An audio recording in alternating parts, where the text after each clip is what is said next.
Group के matches में भारत और श्रीलंका से शिकस्त ने बाबर आजम के मुखालिफिन को सुनहरी मौका फराहम कर दिया है। उन्होंने इस सूरत हाल का भरपूर फायदा उठाते हुए पाकिस्तानी कप्तान पर तंजो तनकीद की तीरों की बारिश कर दी है। उन्होंने बाबर आजम से मुतल्लिक क्या जहर अफसानी की है, जानते हैं इस रिपोर्ट में।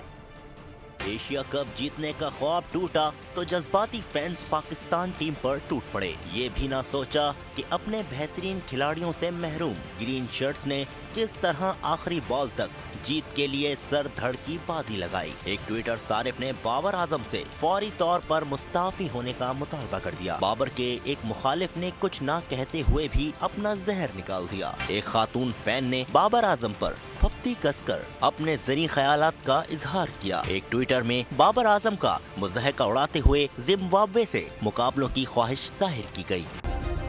सब्सक्राइब करें और बेल दबाएं ताकि कोई खबर रह न जाए।